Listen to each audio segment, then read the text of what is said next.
episode of Black College Experience. I am Derek Thomas, and I am at home in Jackson, Mississippi. And we have the founder of Black College Experience, Keisha Kelly, in Atlanta. What's going on, Kels? I am fresh off the road. I am back in Atlanta, Georgia. We have been traveling back and forth. Weekend after weekend, I've been home. I just came back from my cousin's wedding on yesterday, which was a joyous occasion. Yeah. And then on last week, we were home as well as we buried our brother-in-law, which was a very sad occasion. So I do, it's good to be on because we weren't on last week. So it's good to be back to Right. recap everything that's going on. We have a really, really exciting show. We had 2 media days. We had a lot of stuff that's going on. But before we go, we have to stop and we have to take a moment. And I don't want to get emotional because I'm almost there. If you can hear it, I'm almost there. But we have to take a moment and just a moment of silence for your sister if you want to talk about it and her fight with cancer, because I hate cancer. That's how I lost my brother-in-law to cancer. I've lost Right. an aunt to cancer. And, you know, it's just one of those things. I lost a classmate to cancer a couple of weeks ago. So it's one of those things that we absolutely hate. Exactly. For the people who are listening, you know, we started out with a little different intro music. What you heard was the Southern Comfort theme, and Southern Comfort Brass Band out of Jackson, Mississippi. That is my brother-in-law's band, and that was one of my sister's favorite bands because that was her husband's band. She went everywhere with them. You know, so I asked them if it was okay if we used their intro song today to dedicate the show to my sister. A lot of people knew my sister. She battled triple negative inflammatory breast cancer, and a lot of people do not get lumps with that type of cancer. It's very aggressive, and she the first bout she knocked it out. You know, went through her chemo, went through radiation, and you know she was cancer free for a year, and then it came back, and you know she went through her radiation, went through her chemo, and you know she was making plans to go to Houston, and you know I got the call Thursday morning that she had passed, and you know it was sudden. I was planning to you know come home next week to hang out with my sister for my birthday. And I will be home next week, but it'll be to send my sister off the right way with God. We'll be buried. We'll have her funeral services on July 21st at our church we grew up in, New Hope Baptist Church on Watkins Drive. It's just tough, kills. I mean, because I have another sibling from my dad, but me and my sister, I mean, she was my first playmate, my first babysitter, my first protector. You know, and not hearing her be able to call me. She didn't call me Derek. She called me Bubba. She would be like, "Hey, Bubba," you know, and it was just, it's surreal to not know that she's gonna be walking through that door, saying, "Hey, Bubba," and I want to dedicate this show to her. Big sis, I know you're watching now from heaven. Baby brother loves you, and I love you. What was she headed to Houston for? She was headed to Houston for another treatment at MD Anderson. Oh, okay. She was getting out of the hospital on Friday to go to MD Anderson for a treatment, and then they were going to stay down in Houston because her husband's birthday is a week after mine on the 30th of July, and they were going to spend some time down there, and then come back to Jackson. And and continue her battle with cancer. And even though my sister had cancer, she didn't let the cancer have her. She fought it. She took on I guess you would say, an advocate role with the IBC Network Foundation, which is a foundation that she worked with to, help educate women about this type of cancer because it's very aggressive. I have another friend of mine. Sharon Hayes in Baton Rouge, she's battling this cancer, And what I have done now, when she called me and told me, I put her in touch with the IBC Network Foundation so that she can receive support, and because that's what you need. You have to have a support system through this ordeal. So I'm gonna try to continue my sister's work with the IBC Network Foundation going forward.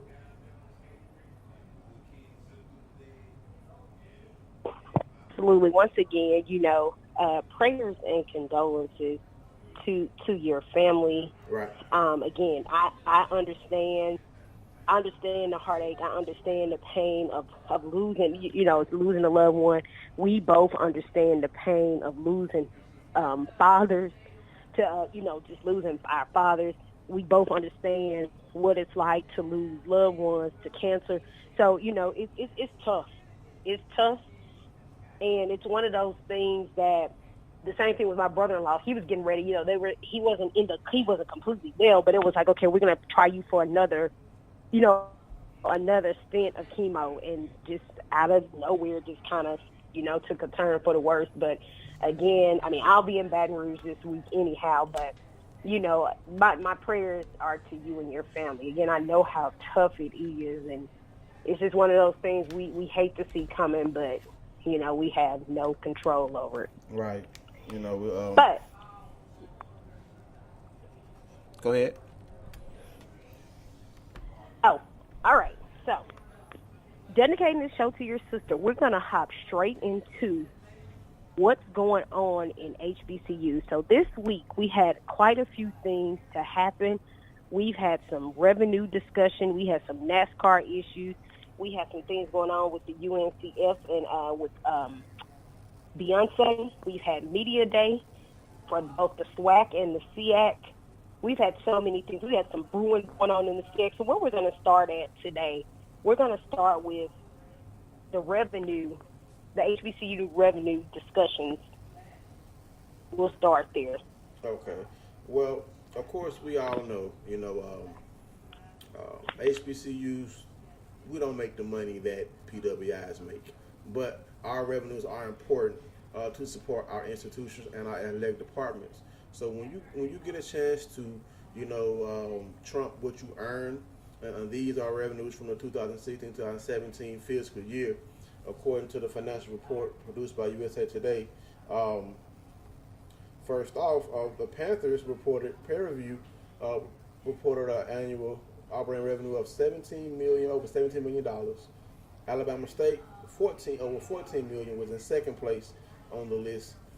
Norfolk State was the MEAC's top revenue producer, was placed third on the overall list with over $13 million, followed by North Carolina Central, who reported over $13 million. It's good to see our HBCUs earning money, but compared to the top PWI revenue, which was the University of Texas Longhorns, they generated over $214 million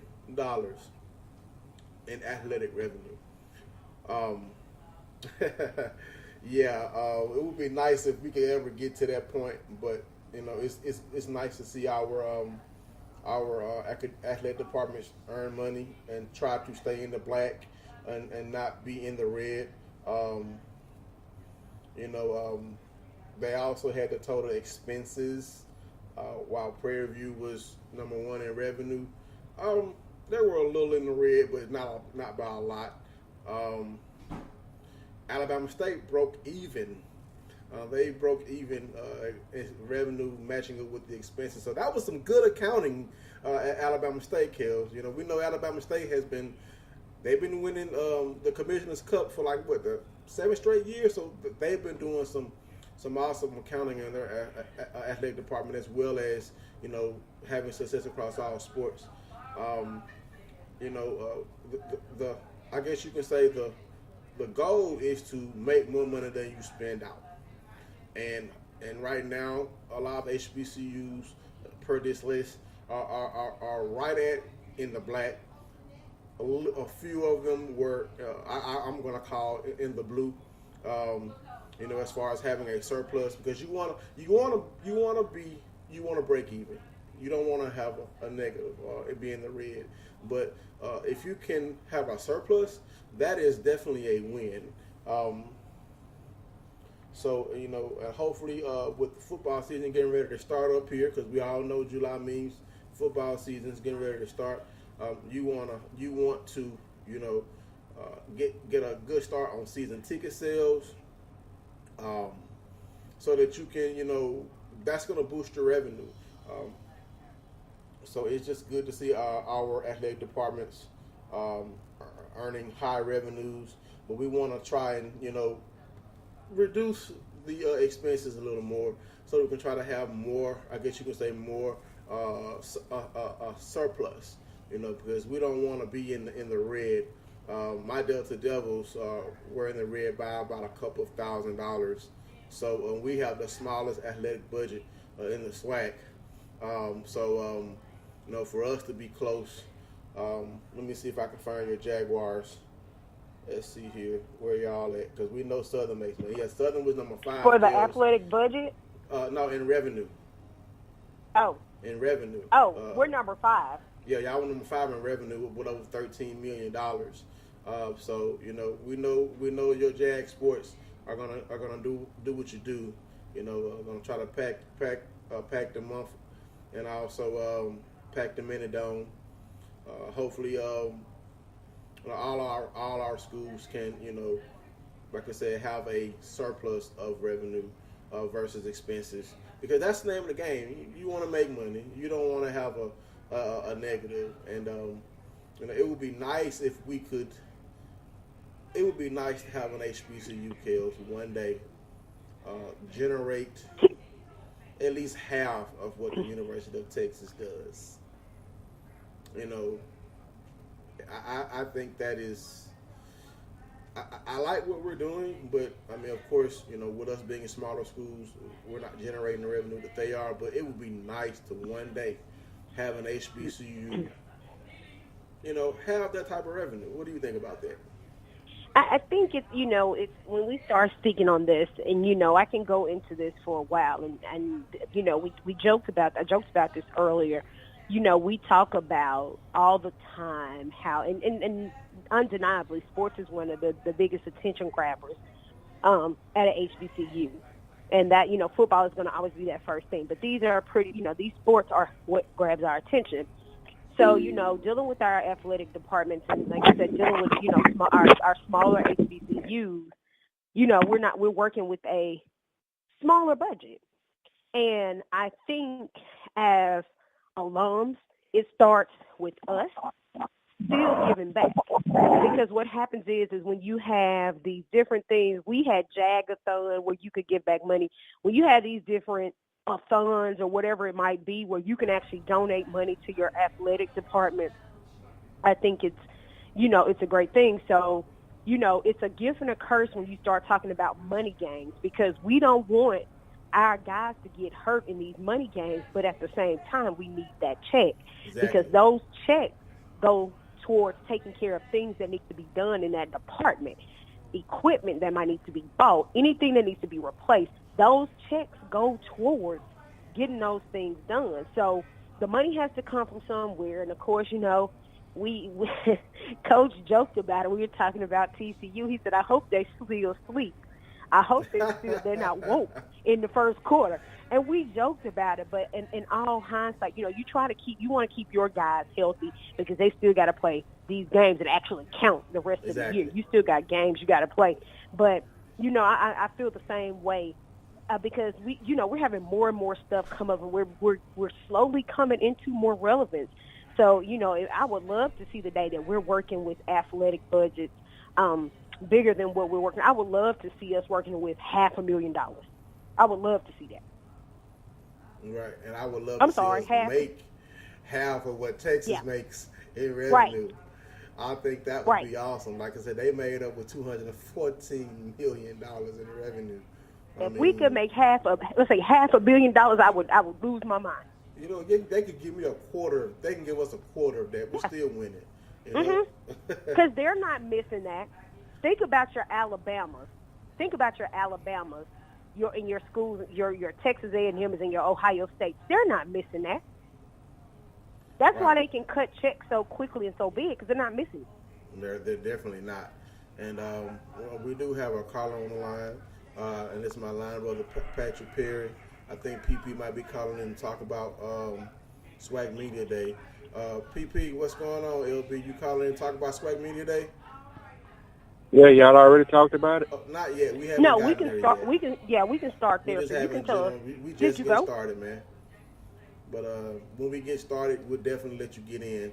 When you can hang on with us, because you always call in and give us your input on whatever topics we're talking about. So, hey, I love your insight.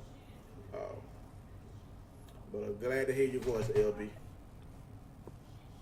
That's what's up. All right. We were just talking about the revenues, of Division I HBCUs, and just talking about how we pale in comparison to Texas. Our number one revenue earner was. I'm not actually closing. Let me bring it back up. Our number one revenue earner was Prairie View with $17,851,213, and Texas earned over $214 million. That's a lot of money. So, we were just talking about how how our revenue compares compared to ourselves, and then when we look at the number one for a list of PWIs, there goes the Texas Longhorns, making all that money.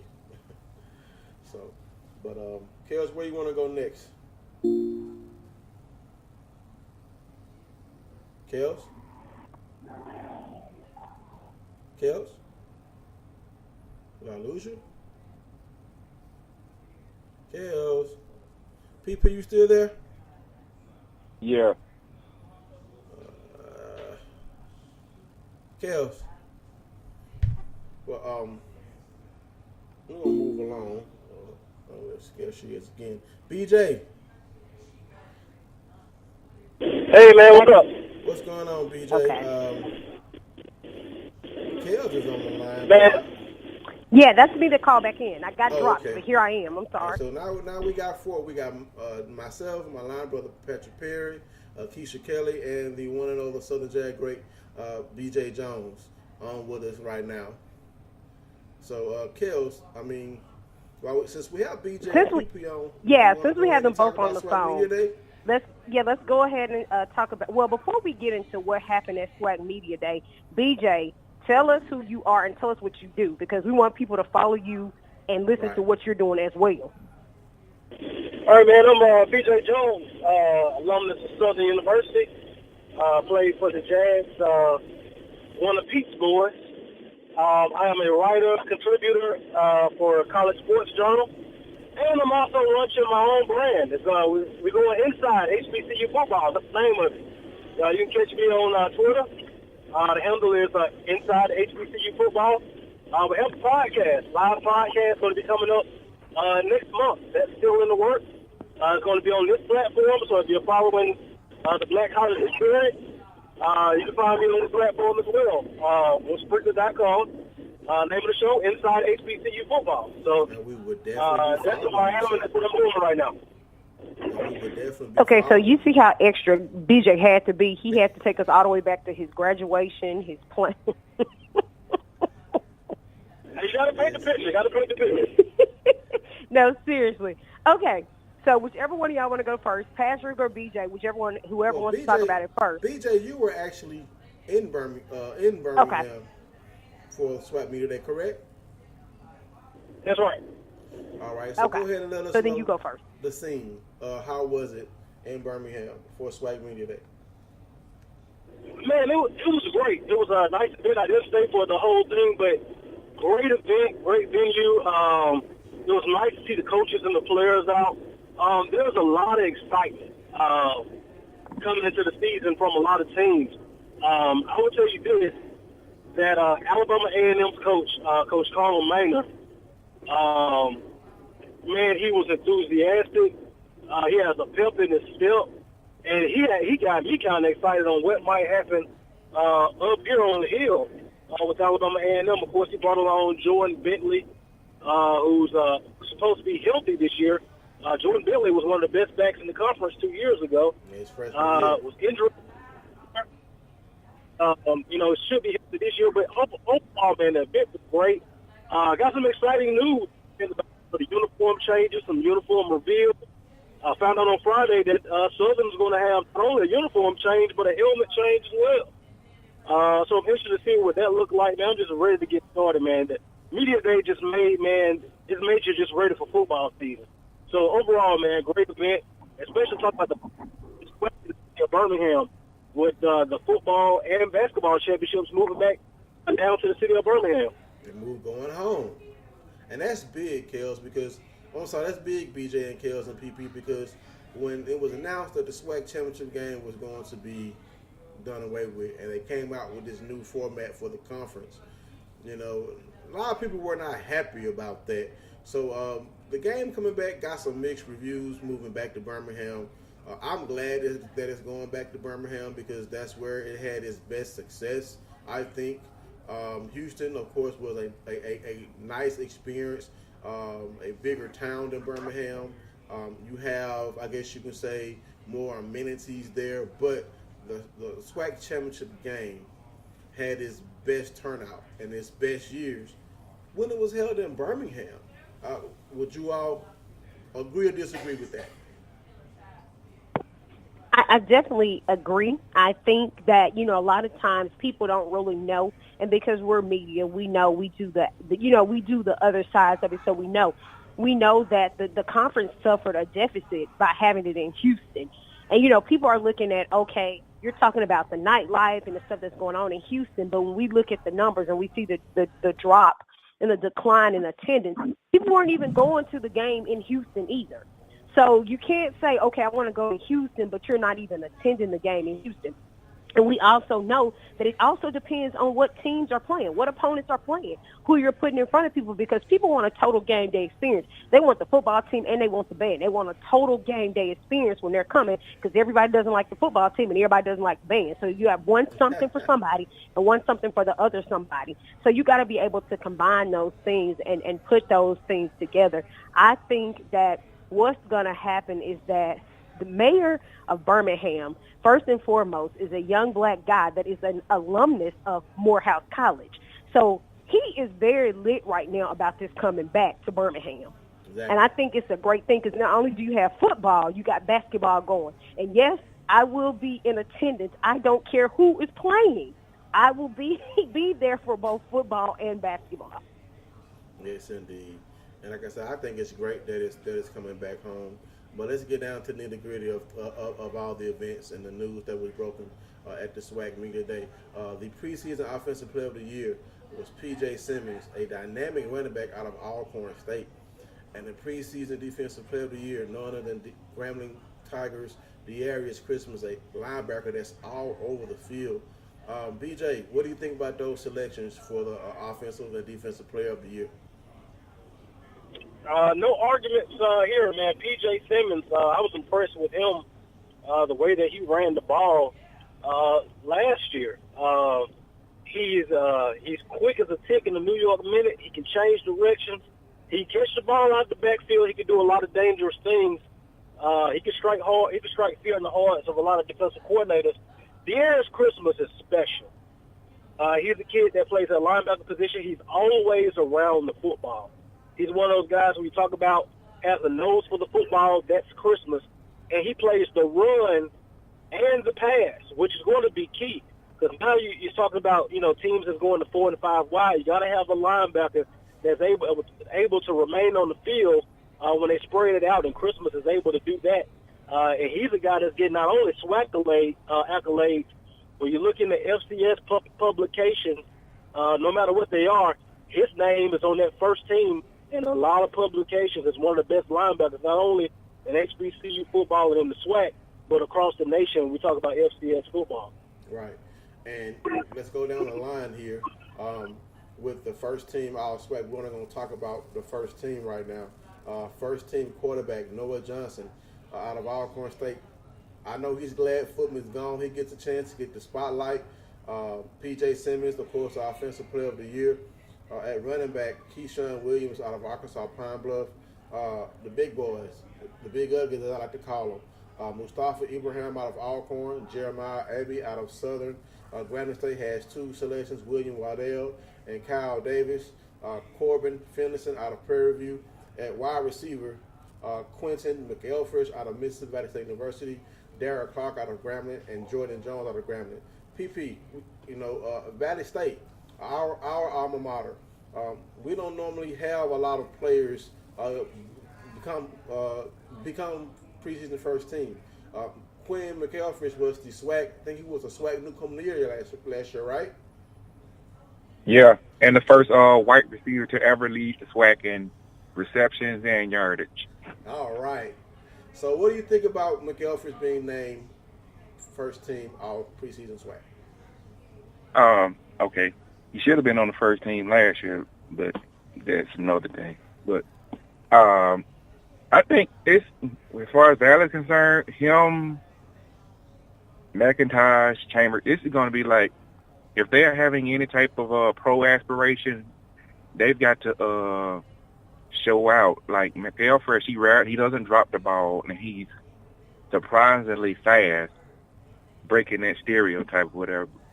The key as far as Dallas is concerned is we always know it's going to be the offensive line.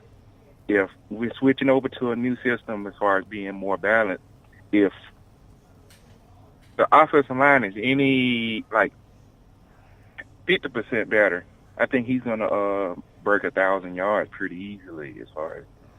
Now, on to the other side of the ball. BJ, this is your wheelhouse. This is my West say this is the Grambling first team all-SWAC defense. The Tigers have a total of 5, and one guy was left off, but I guess we'll see what he does on the season. Linwood Banks, Leaden Clark, and Brandon Varner, all out of Grambling State on the D-line. The last D-line selection was Vernon Marlin out of Alabama A&M. A linebacker starts off with Patrick Harbour out of Valley, Trey Farrell out of Alcorn, DeArris Christian, of course, out of Grambling.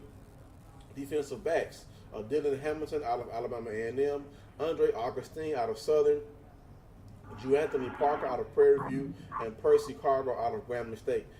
BJ, go ahead and give your analysis of this all-SWAC defense. Team was really solid. I was shocked not to see Anthony Mullins from Grambling State not on that first team. Exactly. Very shocked. I can see why. He didn't play a full year last year, but when he played, he was effective. He was. He in the pass game. There were no 4-step drops on 3rd and long with number 8 coming off the edge. I was shocked by that. But one of the guys that people really sleep on is there's a kid at Alabama A&M, number 54, Mullen, who actually led the SWAC in sacks last year. When that was announced that he actually led the SWAC in sacks, you should have saw the faces in during media day, because for some reason everybody expected it was someone else. And this guy is producing. He's been out and to get under the radar. So I think he's one of those guys that's going to have a real coming out party. There's a defensive back from Mississippi Valley that I think a lot of people sleep on. Forgot the young man's name, but I think he was a freshman last year. He had some impressive numbers. So there's a lot of guys who slipped up under the radar. I had a lot of guys that were hitting me up about the media selections, and when I told them on Friday and Saturday, hey, don't worry about who made the preseason team. Work your tail off to make sure that you're on the postseason team. Because if you work your tail off to make sure you're on the postseason team, that means that you're doing your thing, doing things right to get your team in a position to play in Birmingham come December the 2nd. Now, Kels, I'll save you for last. There are only 2 Southern Jaguars on the entire first and second team total, offense and defense. I mean, are they forgetting what Coach Odom has been bidding over there? I mean, we know you've lost a lot, but we all know Coach Odom recruits and he builds his high school players up. What's going on? Why so few Jaguars? I laughed when I saw that, and then we had a side conversation. We had a side conversation, of course, in our own personal groups about how people feel, for one, with that being the case with just 2. And then, of course, you had the side conversation as to where we actually ranked in the order of finish. And so it's a lot of stirred up on that case. Only thing I can tell you is that the game has to be played, and you got to prove people wrong. That's all I can tell people when it comes to any sport.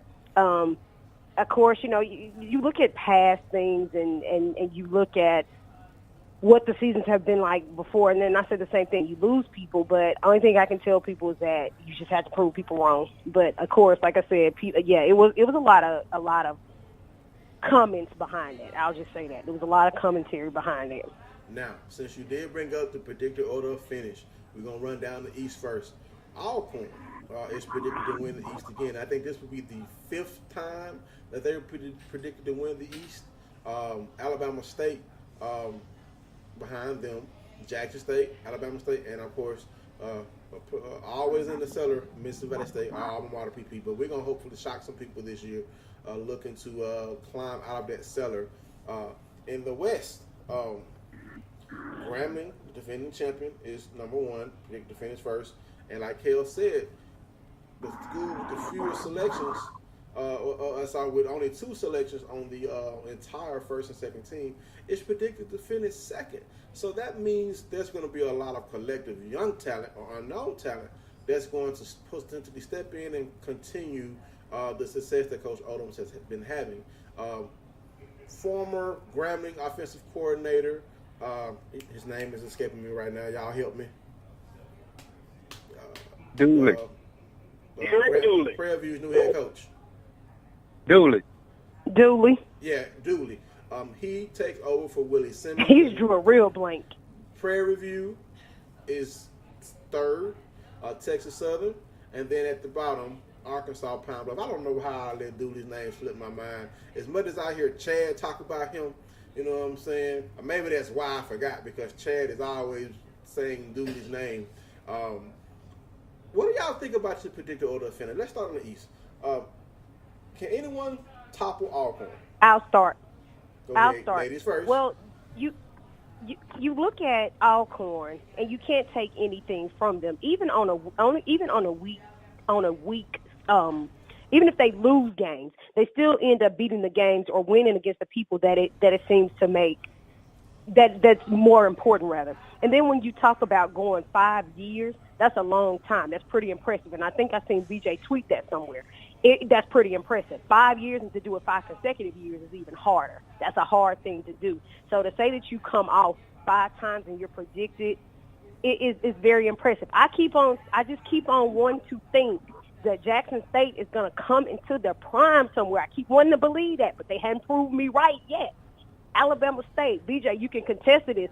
Years, I'm talking about years back, and it ain't been 10, but Alabama State used to run the East. They used to do their thing. I don't know what happened.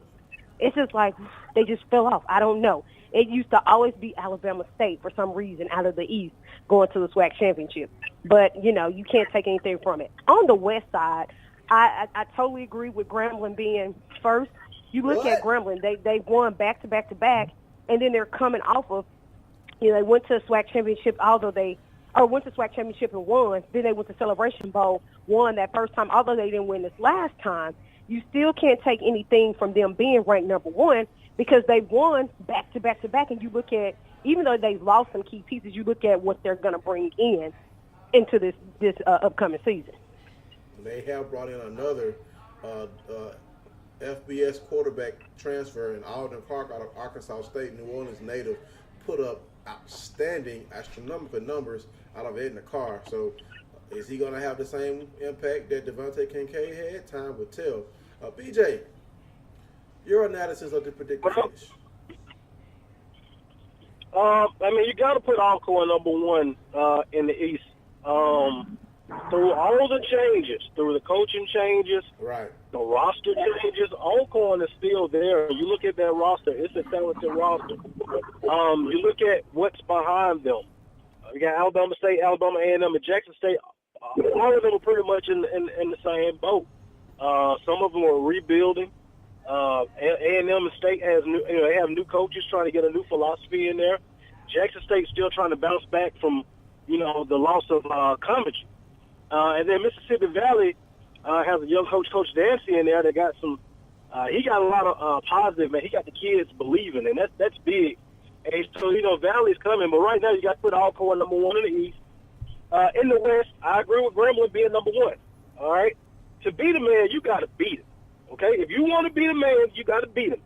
And no one in the West has beaten Grambling, so you got to put the man at number 1. Southern at number 2. We got a talented roster. We got some young kids that are going to surprise some people. All right, but we got to do it consistently, and we can't have an Alcorn type game from last year, or a fourth quarter collapse in the Bayou Classic like we did last year. Prairie View has a talented roster, got a new coach. We're gonna see if Dooley can put it together, because if there's an Achilles heel to Prairie View, it was that Prairie View could not play tough and they don't play defense. So that's something that's going to have to change.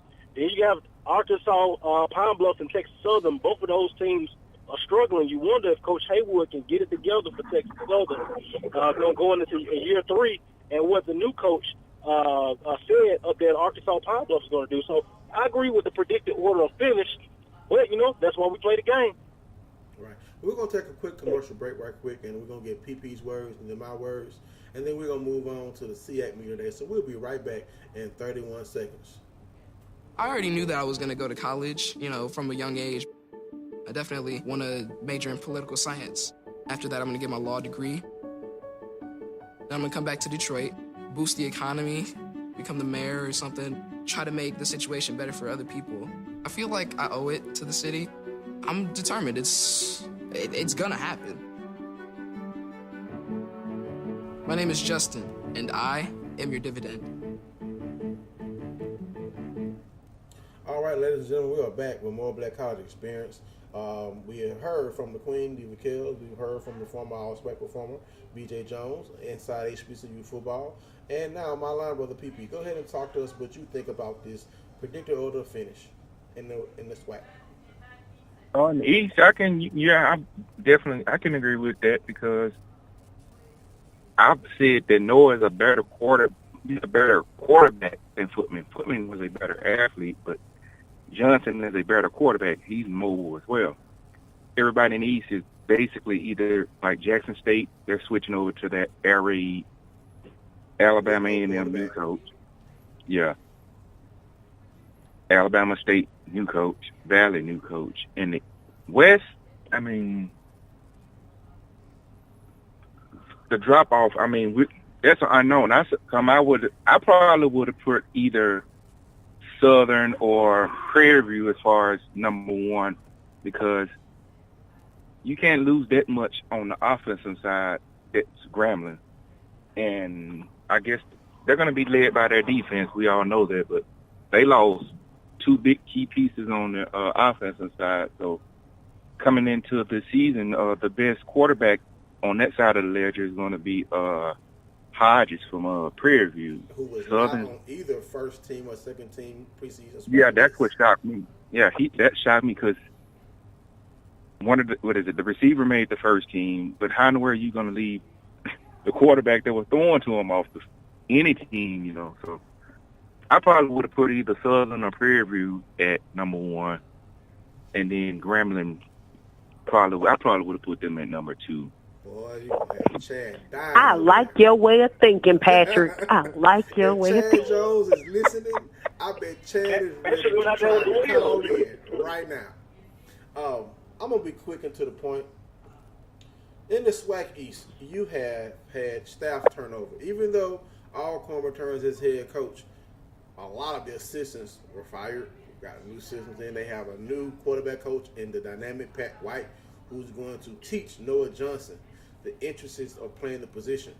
Alabama State, of course, has a new coach. He was on the staff last year.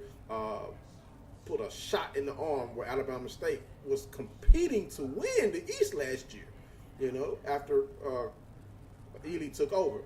Jackson State still has their same head coach, and Coach Hughes, one of a guy I've known since I was in high school, brought in Hal Mummy, master of the air raid. Is the air raid past his time? We're going to find out. Alabama A&M has a new coach. Alma Mater, Valley State has a new coach. Alcorn wins the East. In the West, Fobbs has built a pretty good team. Yes, PP, I agree with you. They have lost a lot on offense.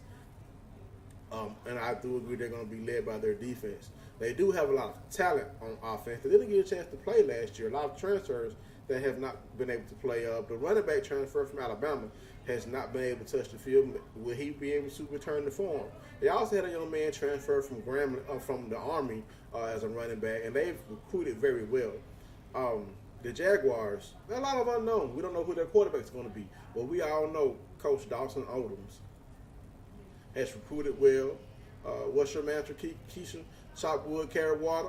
That's the mantra for Coach Odoms. We know that's what they're going to be doing over there on the bluff. Prairie View, like I said, I mean, with the quarterback like Hodge, I mean, you could coin flip Grambling Southern and Prairie View based off the talent. Texas Southern, I think they should be last. Haywood has not shown me anything.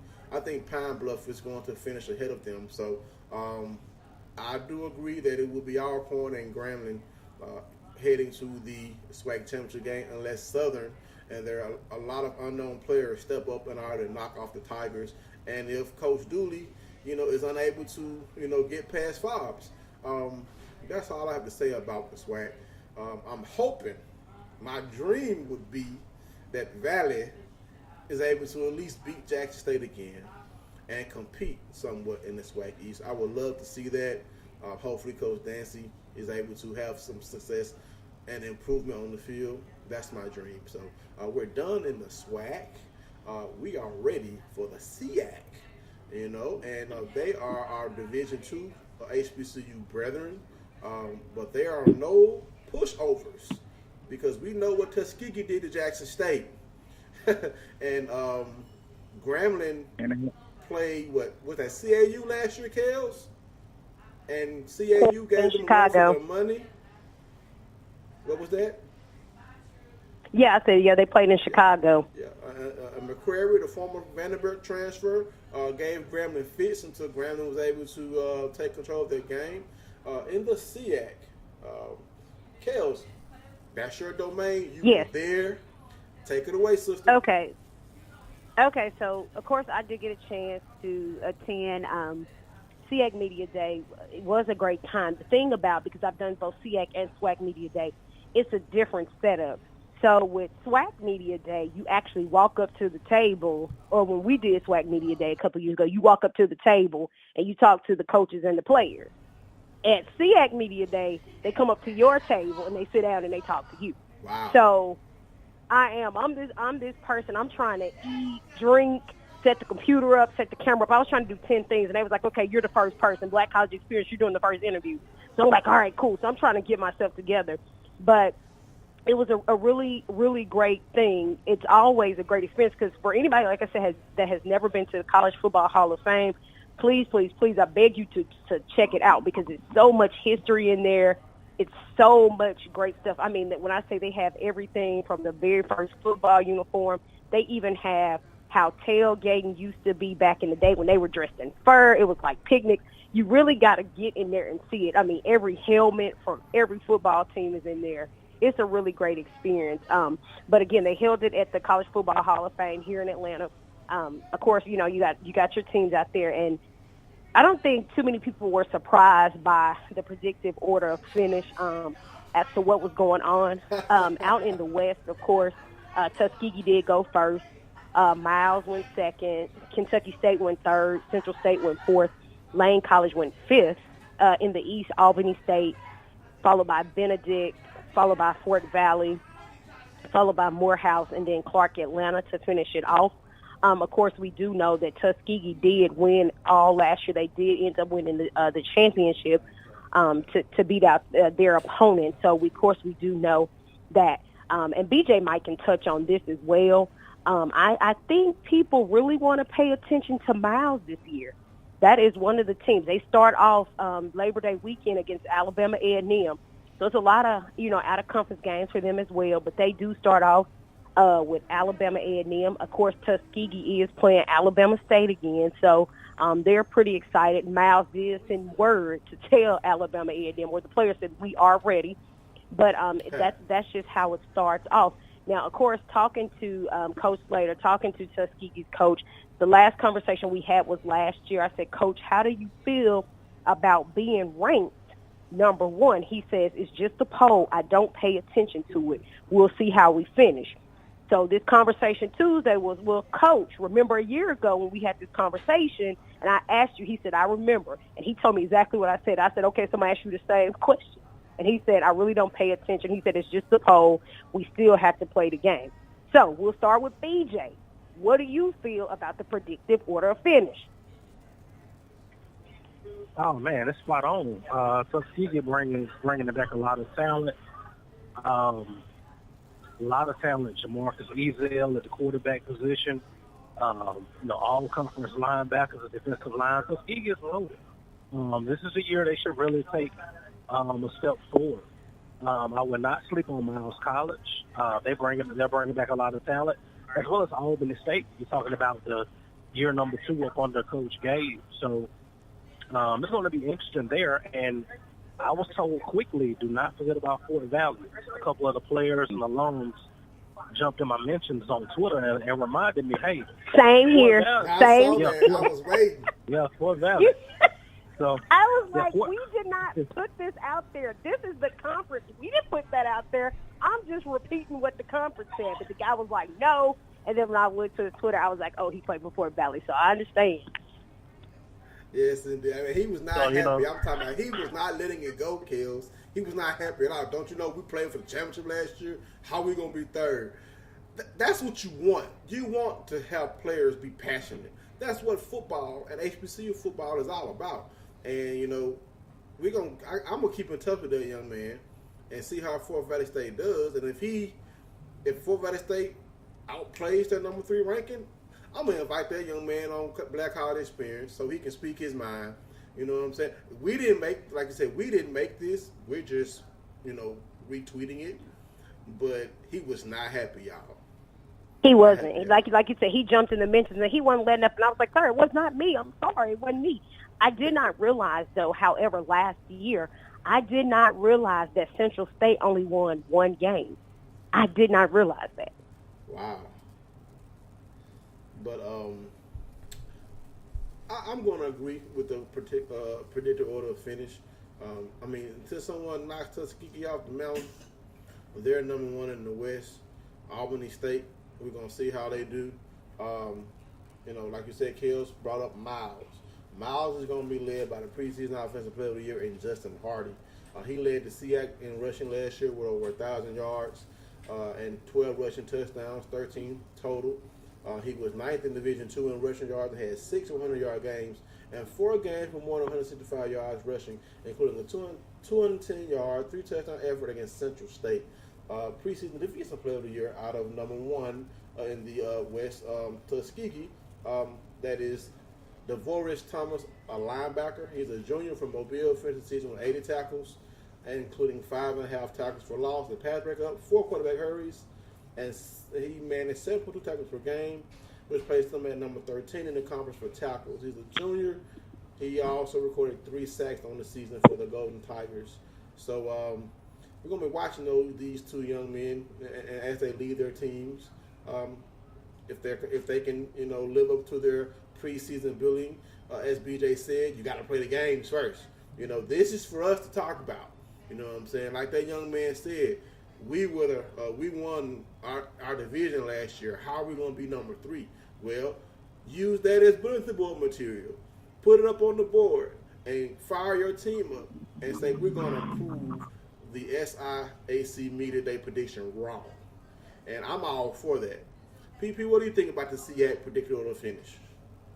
Yeah, well, until somebody beat Tuskegee, then you can just almost pencil them into the championship game. But like Fort Valley, they still got their former Valley quarterback there, so he went there and had a good first year there. So he's gonna go into his senior season. Yeah, he's second team with all SIAC, Slade Jarman. Yeah, so they're gonna. That Valley. Yeah, he couldn't make. Comedy was stuck on the other guy, and he ended up going to West Alabama and being a backup. So back on Fort Valley, I think I'm picking them to be in the championship game because they got too much going for them offensively, and they was putting up some good numbers in the conference. And now you see if they can overcome Tuskegee in the championship game. Right, and just to run down the SIAC. All SIAC preseason team. First team offense, Jamarcus Giselle, quarterback, Tuskegee. Joseph Costello, tight end out of Kentucky State. Javaris Cheatham, wide receiver out of Tuskegee. Mike Green, wide receiver out of Albany State. Of course, the preseason offensive player of the year, running back Justin Hardy out of Miles. Brett Silv out of Kentucky State, also running back. My favorite position, offensive line, we got Jamie Glenn out of Albany State. Gene Sarik out of offensive lineman out of Morehouse, Justin Brown out of Benedict, Darius Hicks out of Fort Valley, and Lowell Richardson out of Tuskegee. Starting off with the defense, Antonio Johnson out of Morehouse, defensive lineman, Marquell Shelton, defensive lineman out of Miles, Terrence Leatherwood, I like that name, Leatherwood. That just means he's going to bring the leather when he hits you, out of Tuskegee. Charles Williams, defensive lineman out of Benedict, David Brown, linebacker out of Fort Valley State, DeVoris Thomas, defensive player of the year, preseason out of Tuskegee, Xavier George out of Benedict, defensive backs, Aaron Doré out of Fort Valley State, Darnell Hill out of Tuskegee, Cameron Young out of Fort Valley State, Trevante Brown out of Benedict, kicker, special teams out of Tuskegee, Dalton Hall, and punter Gabriel Balinas out of Albany State, kick returner Brett Silv out of Kentucky State, and punt returner Lorenzo Smothers out of Fort Valley State. That is your SIAC preseason first team. So it's going to be an exciting upcoming year for football. The MEAC's Media Day luncheon will be July 27th. So we're going to be taking a few weeks off. So when we come back in August to preview the season, we'll talk about the MEAC's media luncheon. Can't wait to talk about those guys because we finished our season up against them in the Celebration Bowl, and I know it's going to be a big build up as North Carolina brings a lot back. I mean, they're bringing their quarterback back, they're bringing their running back back. They have our Valley alum as head coach now after Coach Broadway retired. We're going to see if they're going to be defending their title. It's just an exciting time in HBCU football. We're having more prospects get drafted, more prospects make the NFL rosters as undrafted free agents. I would love to see a time when I was a kid where you had a lot of HBCU players getting drafted and getting a chance to showcase their skills. It's possible that it may come back in some form or fashion, especially with HBCU prospects getting more attention now. We have our bowl game. HBCU prospects doing well in the league. I just think it's awesome. What do you guys think? DJ? Man, I think it's an exciting time in HBCU football. You have more people wanting to hear about it. And one of the things that you brought up was North Carolina A&T. If you look at some of the draft predictions for 2019, they're talking about Marquell Cartwright and the quarterback being, two draft picks. They got a cornerback by the name of Mac McCain, who's considered one of the best defensive backs in the country already. He'll just be a sophomore this year. So a lot of draft prospects at the HBCU level. A lot of people talking to HBCU football. We're going to have a bigger platform. ESPN has ESPN Plus now, which is going to give us more opportunities to be seen and heard. So with the bowl game, the Celebration Bowl, you have teams that are predicted to make some big runs. I think it's going to be a great year for HBCU football. I do agree. I'm sorry. I agree that it is going to be. I think it's going to be some surprises, and that's across all conferences.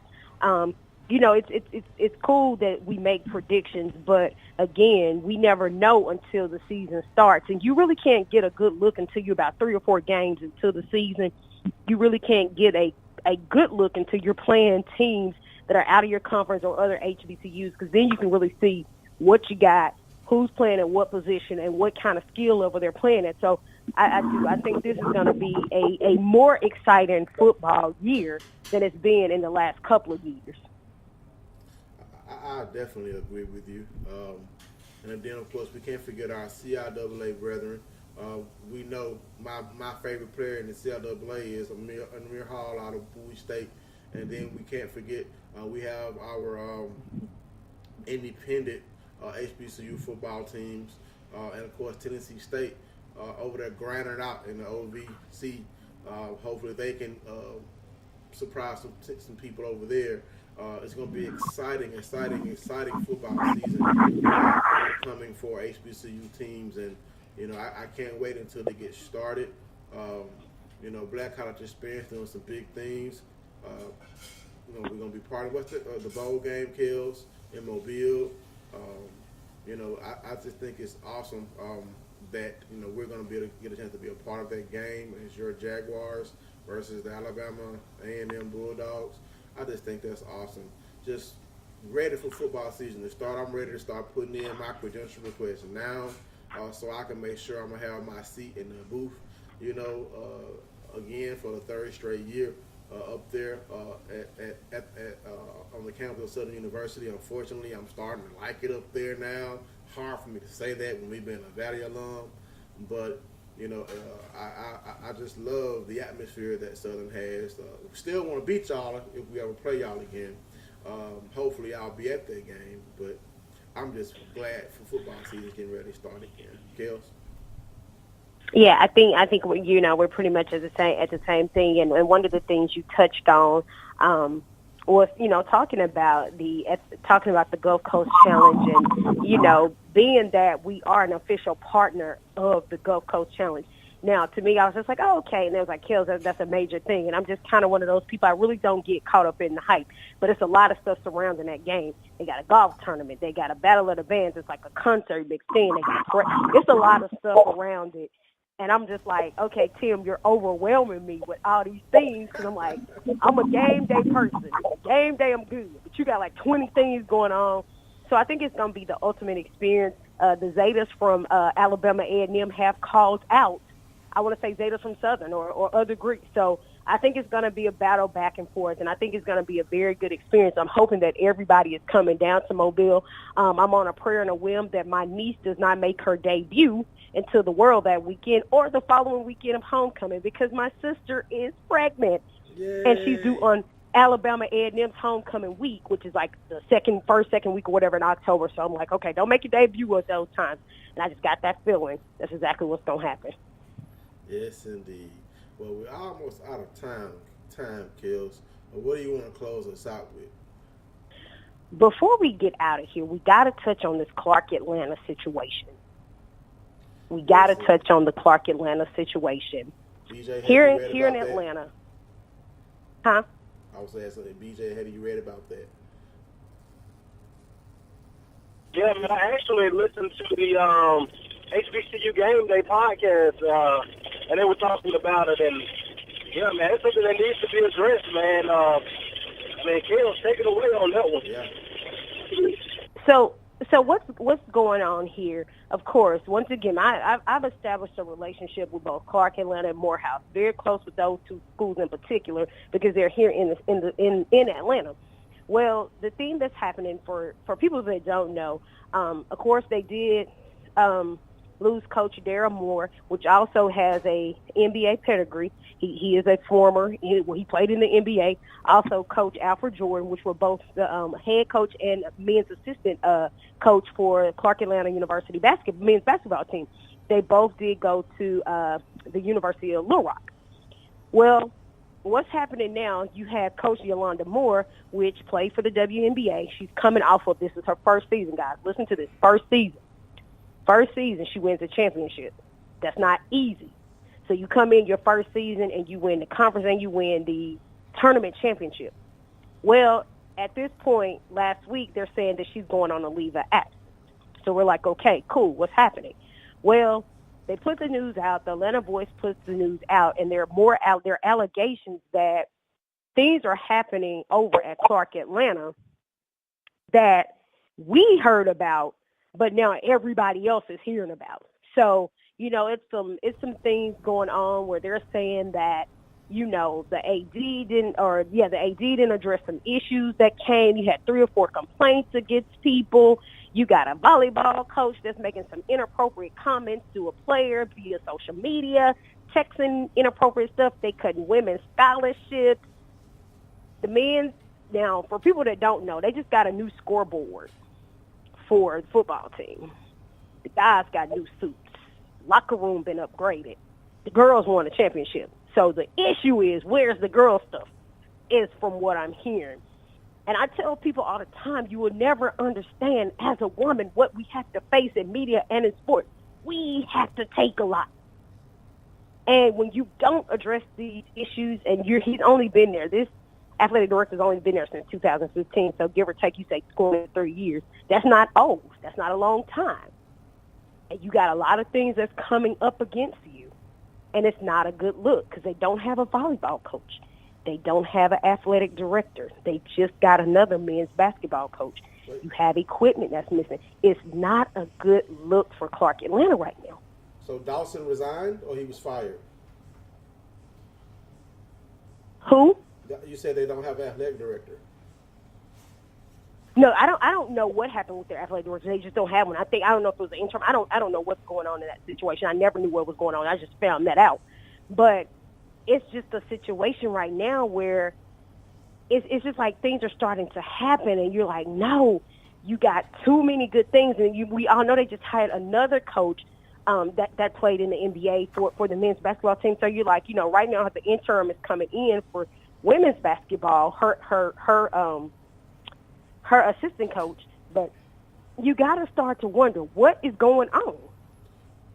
Exactly, and that's why I was asking. You know, say that Coach Moore has accused Director of Athletics Jalen Dawson, like I said, according to the Voice, of physical and psychological intimidation, and with the Me Too movement still prevalent in our society, especially for sports and in working environments for women, this is not good. This is not something that you want to mar your athletic program or your institution. Look what's going on at Baylor. We don't need that here with our HBCUs. So if this is going on, someone, a leader needs to step up and rectify this situation. We don't need that, especially when you have a basketball coach that's as high profile as Yolanda Moore, and she succeeded. She brought home the hardware, you know, in a position to bring home more and bring exposure to your program, more so than any other coach because of the person she is, the way she played the game, the way she coached the game, the context that she has. She can get recruits that some schools may not be able to get because they want to go play with someone who played at the highest level for women overseas and professionally in the United States. So this is a blow. This is a blow. And if the allegations are true, which I don't have no reason to say that she's not telling the truth, because she is taking a leave of absence. You don't want to abandon your players. So whoever's contributing to this type of behavior, man, get them out of there so we can get Coach Moore back, right this ship, fix it, you know, because these young ladies, you know me, Kels, I'm hot over here because I'm an avid supporter of women's sports. I'm not happy. When I first saw this, I texted you and I was like, hey, well, you let me know first. And then when I got the reading on it, I saw what happened. I was like, oh my God, we don't need this animation. We don't need this, period. So, and this is what bothers me. Men, let these women work. Stop harassing them. Don't harass the athletes. Let these women work. Let these students play their sport of choice, get their lesson. You do your job. Your job is to administer and coach, not cause undue stress, not flirt with players. You know what I'm saying? Get rid of the problem. Bring some law and order. back to the CAU athletic program. And I'm hoping that this issue is rectified quickly. I would love to see Coach Moore return, but if the climate doesn't change, I don't see where she's going to return. I mean, she just tweeted right now she's enjoying her life right now. I know she probably misses her players, but she's on medical leave to de-stress herself from this situation. So, I just feel like if you get rid of the people who are causing this, get rid of all of them, no matter who they are. You know what I'm saying? Because let these women work. You don't want these type of problems tomorrow. Your program, because that's going to alienate athletes and students from coming to your institution. It's going to put a black mark on your program and your institution as a whole. Clark Atlanta is a prestigious academic institution, and they do well in athletics. So it's just time, for men to stop this crap. Kels, BJ, PP, I'm done with that. Go ahead, y'all. What's y'all opinions? Man, I agree 100%. I always tell people, man, as a man, you have no idea what women go through every day just in the name of being women. Just going to work, just doing their everyday thing. But when you talk about women in sports, there's a chauvinistic segment of sports that still believes that a woman has no business there. And that's the stuff that we have to cut out.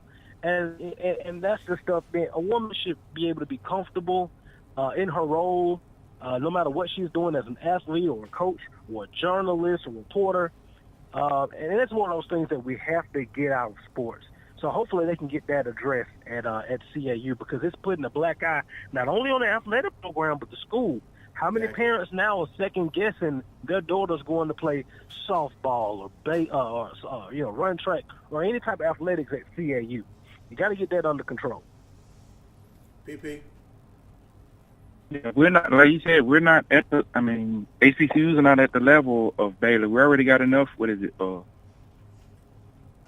our own that want to doubt as far as the quality that we can get at HBCU. So anytime that we have stuff going on like they have going on over there, I mean, it's just not needed. I mean, so hopefully they can take care of that situation. Like you said, get rid of whoever they need to get rid of, and they can continue to do the stuff that they've been doing as far as like with their best, like especially with the basketball programs that with the winning they've been doing recently. Right, and I would love to reach out to Coach Moore and get her opinion on this, maybe invite her to be a guest on the show. But I understand she needs time to relax, release away from this situation. Maybe one day she may decide to reach out to us if she hears our show. Hopefully she listens, or someone contacts her, or we contact her. I would love to, get her side of everything, and hopefully if the changes are made, that she could come back and continue the progress that she's built at CAU. We're going out of time right now. Kay, let's go ahead and close us out. It's been a great show. We will be rattling back here next week. I will be in Baton Rouge. I'm headed to Baton Rouge this Friday. We are going into alumni conference, so I'm here now. Actually, I'm going into school business mode now. I'm trying to get into school business mode, see what the school is and isn't doing. So I will be headed to Baton Rouge. We will reconvene here next week. Yeah, I was really hoping that Coach McKnight would. We're not going to be back until August. You said what? Like we was taking a break until August. Okay, so we're taking a break. So no show next week. We'll come back in August. I'm sorry. Hey, you got to keep me straight. That's what you're here for. I know. And so we'll reconvene in August. It's been a great run. This, I say, season 1, as Derek puts it.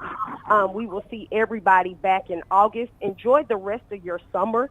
We're going to try to enjoy the rest of ours as we hustle up and get through the rest of these doggone media days. And then, of course, just follow us on all social media, because we'll have everything posted on those social media. Oh, yeah. Even though we're not going to have no show, we got plenty of links and stories to post, because it's been a lot of news going on, more than I would expect for a summer. But, again, I want to send a special prayer for my family. still dealing with the loss of my big sister. She's watching down from heaven. My mom told me that she was so proud of me being in radio because I like to talk sports, talking to the TV. Now I have people to talk to. So she said, my brother don't be looking crazy talking to the TV. He got people he can talk to now about sports now. So that was my big sister. I'm gonna miss her, and I'm gonna dedicate the rest of my radio career, however far it goes, to my big sister, Kiwana Thomas Gator.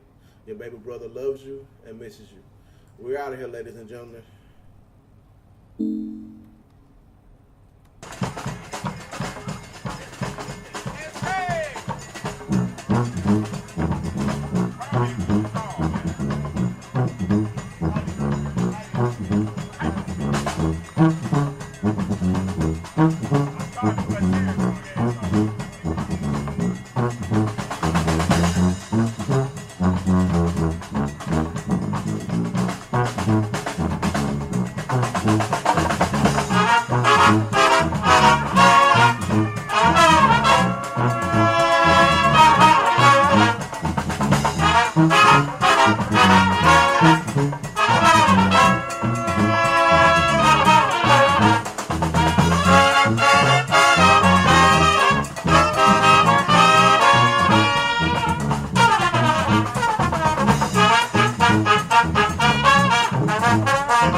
Brother, come against the party jumping, gonna get wild.